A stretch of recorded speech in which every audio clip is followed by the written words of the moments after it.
வணக்கம் நண்பர்களே, வாழ்க வளமுடன். இன்றைக்கு என்ன பார்க்க போகிறோம் அப்படின்னா, இந்திய அமெரிக்க உறவு இந்த 25% டேரிப்புக்கு அப்புறம் என்ன நடக்குது அப்படிங்கிறத பற்றி பார்க்க போகிறோம்.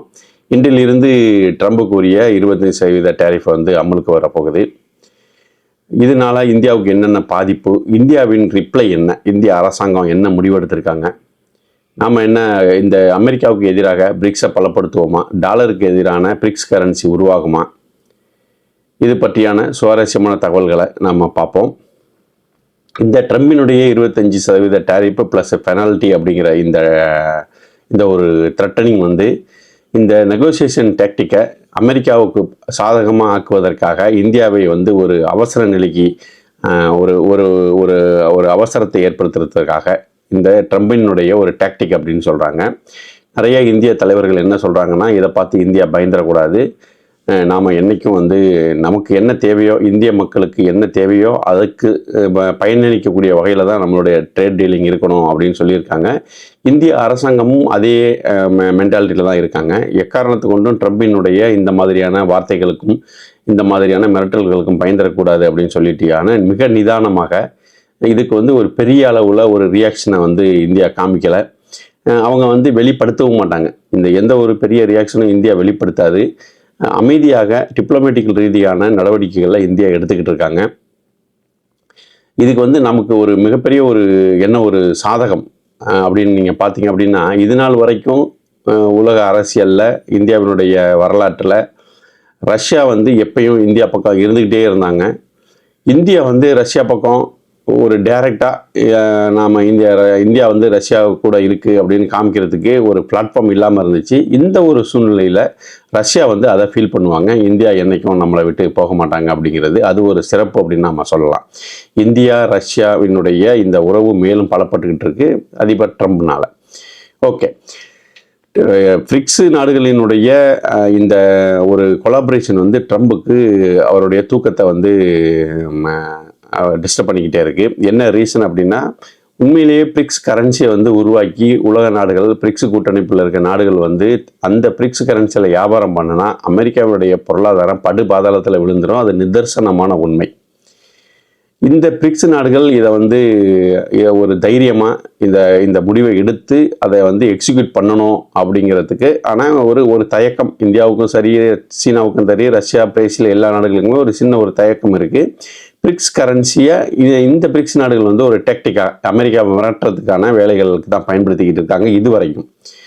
ஆனாலும் ரஷ்யா கூட இந்த அமெரிக்கா உங்களுக்கு தெரியும், ஏகப்பட்ட தடைகள் ரஷ்யா மேலே போட்டிருக்காங்க. இதில் ஷிஃப்ட் இந்த டிரான்சாக்ஷன்லேருந்து அந்த ரஷ்யா நீக்கிட்டாங்க. நீங்கள் பார்த்தீங்கன்னா தெரியும், வெளிநாட்டிலிருந்து இந்தியாவுக்கு பணம் அனுப்புனீங்கன்னா அனுப்பின பிறகு பாருங்கள், அதில் ஷிஃப்ட் டிரான்சாக்ஷன் இருக்கும், அந்த ஒரு கோடு ஒன்று இருக்கும். ஸோ இந்த டிரான்சாக்ஷன் பெரிய அளவில் இந்த ஷிஃப்ட்னால தான் போய்கிட்டு இருக்கு. அதிலிருந்து நீக்கிய பிறகும் இன்னும் ரஷ்யாவோட அந்த ட்ரேடு, அந்த வர்த்தகம் சிறப்பாக தான் செயல்பட்டுக்கிட்டு இருக்கு. அது காரணம் என்ன அப்படின்னா, இந்தியாவும் ரஷ்யாவும் இந்திய ரூபாயிலையும் ரூபல்லையும் பண்ணுறாங்க. சீனாவும் ரஷ்யாவும் யுவானில் அவங்க சீன நாணயத்தில் பண்ணிக்கிட்டு இருக்காங்க. இது ஒரு சிறப்பான காலமாக போய்கிட்டு இருக்கு. அதனால இந்தியாவுக்கும் சரி இந்த டாலரை சார்ந்து இருக்கக்கூடிய இந்த சூழ்நிலை கொஞ்சம் குறைஞ்சிருக்கு. இப்போ நம்ம அமெரிக்க இந்திய இந்த டேக்ஸில் பார்த்தீங்க அப்படின்னா, இந்த டேரிஃபில் பார்த்தீங்க அப்படின்னா என்ன எவ்வளவு இந்தியாவுடைய இந்த பொருளாதாரம் பாதிக்கும் அப்படின்னா, நம்ம இதில் மீடியாவில் பார்த்துக்கிட்டு இருக்க அளவுக்கு மிகப்பெரிய அளவில் அப்படியே இந்தியாவுடைய பொருளாதாரம் தலைகீழாலாம் விழுந்துடாது. அதாவது 0.4லேருந்து 0.5% நம்மளுடைய ஜிடிபி குறையும் அப்படின்னு சொல்கிறாங்க. பெரிய அமௌண்ட்டாக இருந்தாலும் இந்தியா, அதாவது 1.3 பில்லியன் மக்கள் தொகைக்கு நாம் நன்மை பயக்கக்கூடிய இந்த ஒரு முடிவை எடுத்தோம்னா, இதனால் ஒரு 0.5 0.4 ஜிடிபி பாதிப்பு வந்தாலும் அதை நம்ம அதை நம்ம ஏற்றுக்கிட்டு தான் ஆகணும். இல்லை அப்படின்னா ஒட்டுமொத்தமாக ஒரு மிகப்பெரிய ஒரு மோசமான ஒரு நிலைமை இந்தியாவில் ஏற்பட்டுரும். அதாவது ஒரு டிசாஸ்டரே ஏற்படும், ஒரு பொருளாதார டிசாஸ்டரே இந்தியாவில் ஏற்படுறதுக்கான வழி இருக்குது. நாம் இந்த அமெரிக்கா கூட இந்த அக்ரி பண்ணி போனோம் அப்படின்னா. இதில் முக்கியமாக என்ன அப்படின்னா, இந்த கார்ப்பரேட்டு அந்த கல்ச்சர் என்ன சொல்கிறது, அவங்களுடைய டாக்டிக்ஸ் என்ன பண்ணுவாங்க அப்படின்னா, இப்போ ஒரு எடுத்துக்காட்டுக்கு மெயினாக அமெரிக்கா என்ன நினைக்குதுன்னா, அக்ரிகல்ச்சர் டைரி இந்த 2 டிபார்ட்மெண்ட்லையும் வந்து அவங்க முதலீடை இறக்கணும், அவங்களுடைய பொருட்களை இந்தியாவில் இறக்கணும் அப்படின்னு வந்து முயற்சி பண்ணிக்கிட்டு இருக்காங்க. நம்ம வந்து ஒரு இந்த பால் பொருட்களுடைய இறக்குமதியை வந்து பார்ப்போம். இந்தியா வந்து நம்மள்கிட்ட பாருங்கள் அமுல் இருக்குது, உங்களுக்கு தெரியும் அமுல் மில்க் இருக்குது, தமிழ்நாட்டில் ஆவின் மில்க் இருக்குது. இது வந்து ரொம்ப ஒரு பிராண்டடு மிகப்பெரிய அளவில் ஃபேமஸான, அது இல்லாமல் லோக்கல் பிராண்ட்ஸு ஏகப்பட்டது இந்தியாவுக்குள்ளே வியாபாரங்கள் பண்ணிக்கிட்டு இருக்காங்க, எக்ஸ்போர்ட்டும் பண்ணிக்கிட்டு இருக்காங்க.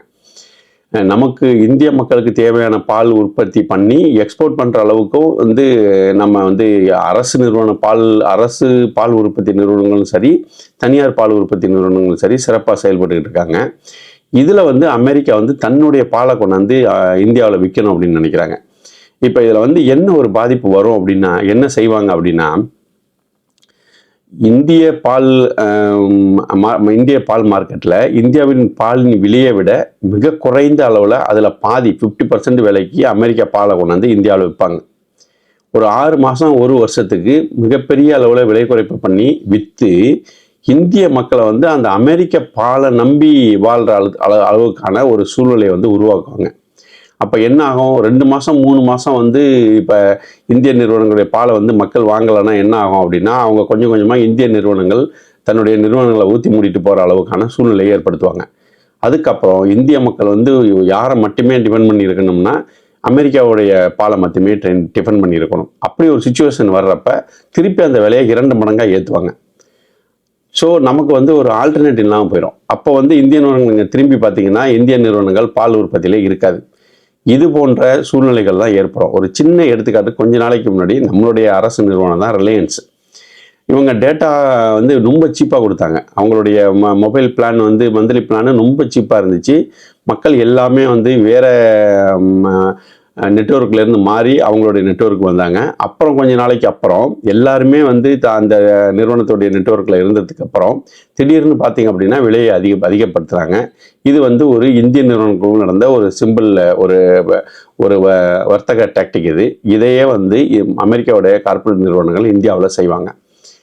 ஒரு குறிப்பிட்ட ஸ்டேஜுக்கு மேலே இந்தியாவுடைய நிறுவனங்கள் அழிஞ்ச பிறகு திருப்பி அவங்களுடைய ஆட்டத்தை ஆரம்பிப்பாங்க. இது போன்ற நிலைமைகள் வந்து இந்தியாவில் ஏற்படுவதற்கு அரசு அனுமதிக்காது அப்படிங்கிறதா உண்மை.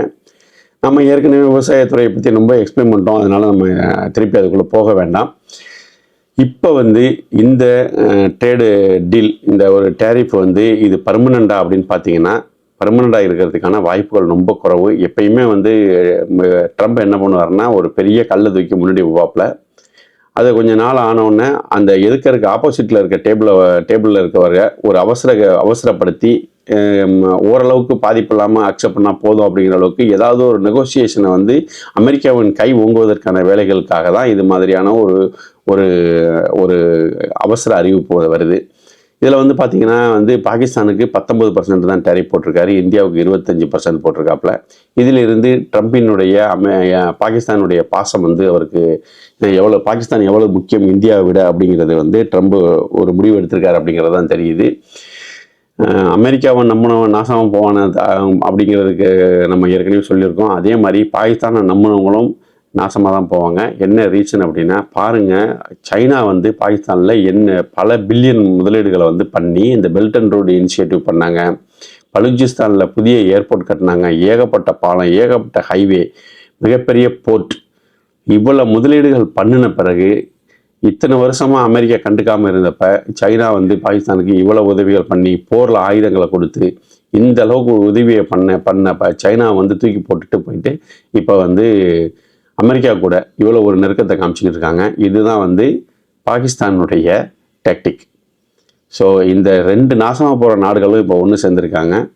இது வந்து இனி வருங்காலங்களில் இவங்களுடைய அழிவை நாம் வந்து கண்ணால் பார்க்கலாம். ஸோ இந்தியா தன்னுடைய ஸ்டாண்ட்லேருந்து என்றைக்குமே விலகாது.